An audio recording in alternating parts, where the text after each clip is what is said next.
አሰላሙ አለይኩም ወራህመቱላሂ ወበረካቱ። ሰላም ውድና የተከበራችሁ ቤተሰብ እንዴት አመሻችሁልኝ? ደህና ናችሁ ወይ? ጨረቃዎቻችን አስጠብቀውን እኔማ ሆዴን ሲቆርጠኝ አይመጡም እንደያል ስጠብቃቸው ከዛ ከቻሉልን ማለት ነውና ያው እኛ ኮሜንት ላይ ጻፉልን ብለው ስለነበረ ከዛ አውጥተው መርጠው ነው እንግዲህ ገባችሁ ያን እስከሚያደርጉ ድረስ ከዛ በኋላ ኤዲት አድርገው ምናምን ስለሆነ ቪዲዮ እንትን የሚለው ለዛ ይመስለኛል ዘግየት ያሉትና ችግር የለውም ኖርማል ነው። ግን 8 ሰዓት አካባቢ ሊመጡ እንደሚችሉ ገምቼ ነበርና ያው መጡልን ማለት ነው። እና ውዶቼ ደግሞ አንዳንዶቻችሁ ጭንቀት የብር ግን አትጨነቁልሽ። ለምንድን ነው ግን የምትጨነቁት በዚህ ልክ እንዴ? ምን ሆናችኋል? ኧረ በፊት እንደዚህ መሆን የለባችሁም። የምሬን ነው። በቃ አሁን ትንሽ ስለዘገዩ ብቻ እንዴ ምን ሆነው ነው ምናምን እንዴ? ምንም ነገር አታስቡ ውዶቼ። በዚህ ልክ መጨነቅ አያስፈልግም። የሰው ልጅ ኔትወርክ ችግር ይኖራል፣ ስንት ነገር አለ። የሰው ልጅ ሁልጊዜ ሙሉ ቀን ይገኛል አይገኝም፣ አይመቻቸውም ሊሆን ይችላል ምናምን። ያን ነገር ማሰብ አለባችሁ። የሆነ ቶሎ ብላችሁ ሌላ መጥፎ ነገር አታስቡ ውዶቼ። እንደዚህ ጥሩ አይደለም። የምሬን ነው። በግል ህይወታችሁ ራሱ የሆነ ነገር ሰው እንትን ሲል ትዕግስት ያስፈልጋል። ከዛ ደግሞ ጥሩ ነገር ማሰብ መቻል ያስፈልጋል ማለት ነውና በዚህ ሰዓት ሲጀመር ምንም ድግስ ነው እንጂ የምንለው የሚያሳስብ የሚያስጨንቅ ነገር ምንም ነገር የለም ማለት ነውና ጨረቃዎቻችን እንግዲህ ደስ የሚል ጥያቄና መልስ ነበረ ይዞ የቀረቡትና ያው እኔም ከጠየኳቸው 1-2 ጥያቄ ነው 3 ጥያቄ አካባቢ ተመልሶልኛል። አብዛኛው የጠየቅናቸው ተመሳሳይ ነው ብዬ አስባለሁኝና ጥሩ ነበረ። ጥሩ ደስ የሚል ጊዜ ነበረ። ቅመምዬ መምር ብሎባታል የኔ ውብ ብሩኬ ወንድሜም ጨረቃዎቻችን ድምቅ ብለውልን ነበርና ደስ የሚል ጊዜ ነበረ። ደስ ብሎናል። ጨረቃዎቻችን ወደፊት ትልቅ ደረጃ ደርሳችሁም እና ያድርገን። የሁላችንም ዱአ ነው ይሄና ሰላማችሁ ብዝዝት ይበልን። እጅግ በጣም ደስ ብሎናል። እና ከጥያቄዎቹ መሀል በጣም ያሳቀኝ ሰው ግን ምን ሆናችሁ ነው ግን እንደዚህ አይነት ጥያቄውን የጠየቃችሁት ማለት ነውና ፍቅርን ከተቀበለች በኋላ አብራችሁ አደራችሁ ይባላል። አሁን እንደዚህ እንዴ ምን ማለት ነው አሁን? እና አንዳንዶቻችሁ ደግሞ ይሄ አሁን ከኦዲየንስ የመጣ ጥያቄ ነውና እነሱም ደግሞ ለጥያቄው ትክክለኛ ምላሽ ሰጥተዋል ማለት ነው። ምክንያቱም ብዙ ሰዎች ፍቅራቸውን እንትን ካሉ በቃ ከዚህ በኋላ ደግሞ ሌላ ነገር የሚያስቡ ብዙ ሰዎች ስላሉ ለነዛ መልስ ይሆናል በሚል ነው እንግዲህ ይሄንን ጥያቄ እንትን ብለው የመለሱት ማለት ነውና አንዳንዶቻችሁ ታዲያ በቃ ይሄን አሁን ለምን እንትን አላችሁ? ለምን ለዚህ መልስ ሰጣችሁ? ሰለችን እንደዚህ አይነት ነገር ምናምን የምትሉ ሰዎች ምንድነው የሰለቻችሁ እንዴ? ጥያቄው እኮ የመጣው ከወደኛው ከኦዲየንስ ነው። ለተጠየቁት ጥያቄ ደግሞ ምላሽ ሰጡ። ምንድነው እንደዚህ? ይሄ እኮ በሁላችንም ቅመምዬ ወደ መጨረሻ አካባቢ ተናግረው ነበር። ይሄ እኮ ናቹራል ነገር ነው፣ ተፈጥሯዊ ነገር ነው። አንዳንድ ሰዎች በቃ እንደዚህ አይነት ነገር ሲነሳ የሆነ በቃ ሌላ ነገር ውስጥ እንትን የምትሉ አላችሁ ምናምን ብላ ነበርና እውነቷን እኮ ነው ቅመምዬ። አሁን ይሄ ጥያቄ ሲወጣ ብዙ ሰዎች እንዳልኳችሁ ፍቅሩን ከተቀበለች በኋላ ምናምን በቃ ሌላ ነገር የሚያስቡ ሰዎች ስላሉ ለነዛ መልስ ይሆናል፣ ትምህርትም ይሆናል። ገባችሁ አይደለ? ፍቅር ጥያቄ ፍቅረኛሞች ሆናችሁ ማለት ግዴታ ሌላ ነገር መኖር አለበት ማለት አይደለም። ፍቅር በስሜት አይታሰርም።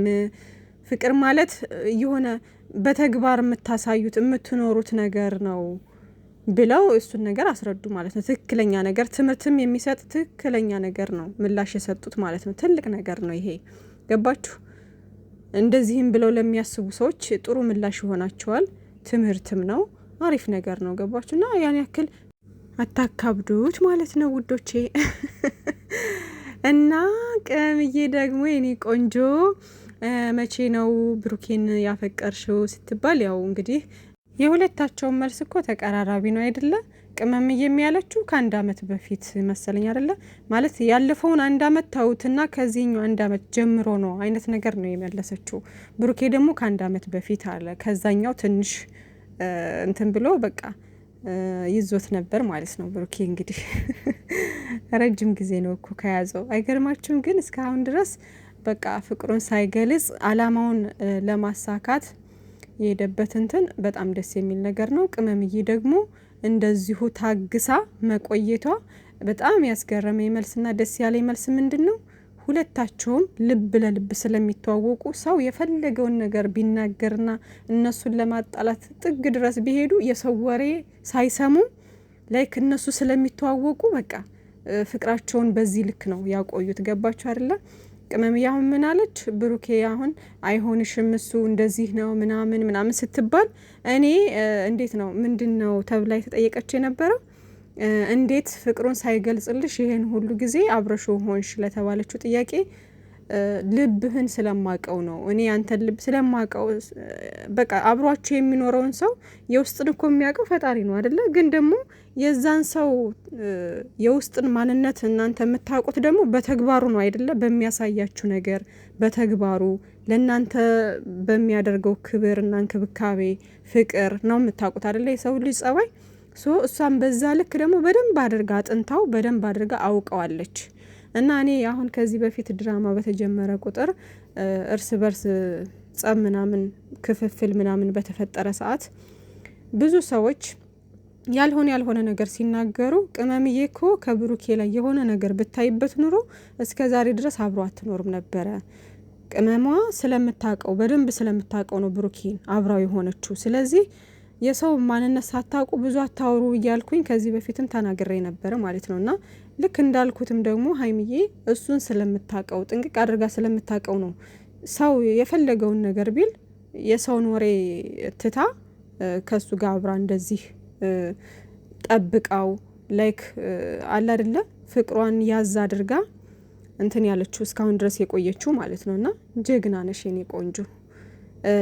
ብዙ አለ አይደለ እንኳን እናንተ ፍቅራችሁን ሳትገላለጹ ይቅርና ትዳር ላይ ያሉ ሰዎች ትዳራቸው የሚበተነው አንድም በሰው ወሬ ነው። ገባችሁ? ትዳር ላይ ያሉ ሰዎች እንኳን ልጅ ወልደው ከብደው እንኳን ማለት ነው ትዳራቸው የሚበተነው የአንዳንዱ ሰዎች እንዴ ጠንካራ ያልሆኑ ሰዎች ልበላቸው እነዛና እንደዛ ብላቸው ይቀለኛል። ምክንያቱም የሰው ወሬ የሚሰማ ሰው ጥሩ አይደለም። የምሬን ነው። በቃ ሁሉ ህይወቱን ነው የሚበጠብጠው።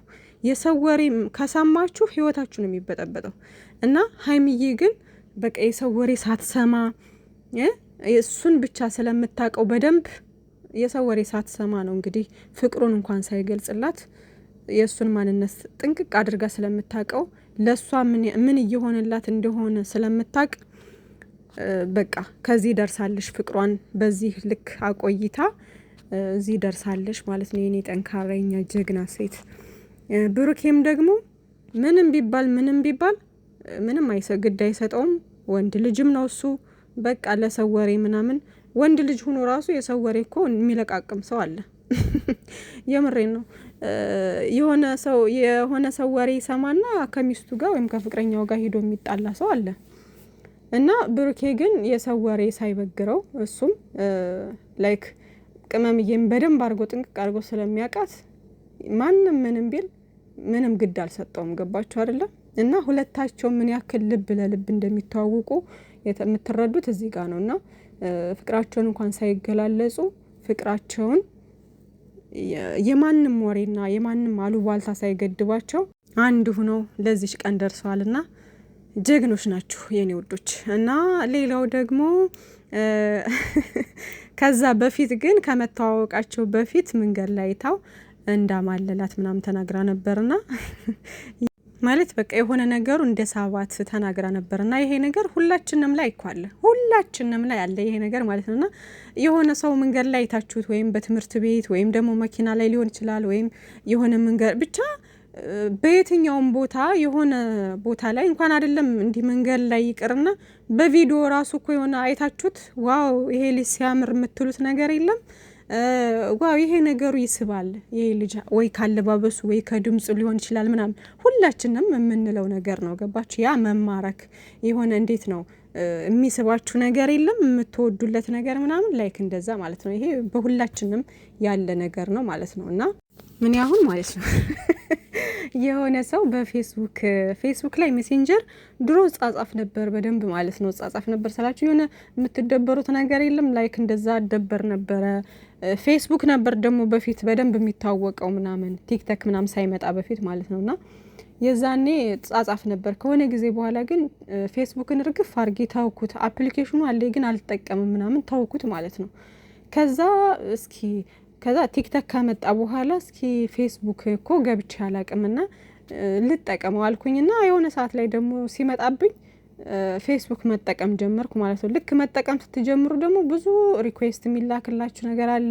ሜሴጅ ብዙ ቻት ምናምን ይደረግላችኋል ምናምን ነገር የለም። ከዛ የሆነ ሰው ጋር ማውራት ጀመርን ማለት ነው። ብዙ ሰው ትጻጻፋላችሁ ምናምን እኔ ግን የሆነ ብቻ ዝም ብዬ አለ አይደል ማውራት የፈለኩትን ሰው ብቻ ማውራት ጀመርኩኝ ማለት ነው። ከዛ በቃ ሰላምታው ምናምን ይሄ እንዴት ነው አንዳንዱ ሰው እኮ ሰላምታም ሲሰጥ የሆነ ነገር ሲያወራችሁ ሪስፔክት ያለውና ጥሩ የሆነ ነገር የምትግባቡበት ነገር የለም ላይክ እንደዛ ማለት ነው። ስትግባቡ ማውራት ትጀምራላችሁ ትቀጥላላችሁ ምናምን እና እኔም ያ ሰውዬ ተመችቶኝ ምናምን ከዛ ቀጠልን ማለት ነው። ስንቀጥል ቮይስ ማድረግ ጀመረ በፌስቡክ ማለት ነው። ከዛ ድምፁ እንዴት እንደሚያምር ልነግራችሁ አልችልም ማለት ነው።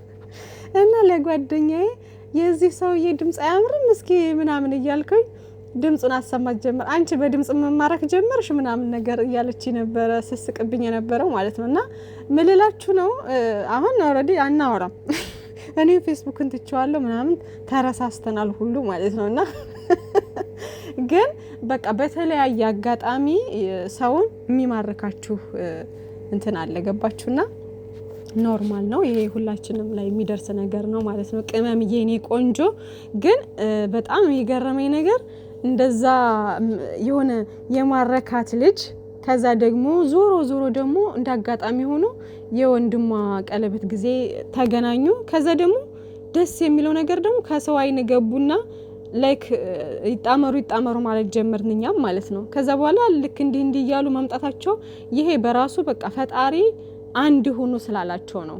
ፈጣሪ በቃ አይ ወደፊት እናንተ አሪፍ እንትን ይኖራችኋል ብሎ ስላሰበ ነው አላህ በቃ ምክንያት አድርጎ ሰበቦችን ፈጥሮ ያገናኛቸው ማለት ነው። የኔ ዋሆች የኔ ምርጦች እና ብሩኬ ደግሞ ሀይሚ ምን አይነት ሚስት እንድትሆንህ ነው የምትፈልገው ተብሎ ለተጠየቀው ጥያቄ በቃ ራሷን አሁን ያለችዋን ነው ብሏል ማለት ነው። ምክንያቱም አሁን ያለችዋ ሀይሚዬ በጣም ምርጥ አስተዋይ ጀግና በስራው እንዲበረታ ማለት አለ አይደለ ከጎኑ ሆና የምታበረታው አይነት ሴት ነች። ጠንካራ ጀግና ልጅ ነች በቃና ያሁኑ ያለውን እንትኗን ራሱ ሙሉ ነገሯን ተቀብሎታል ገባችሁ ወዶታል።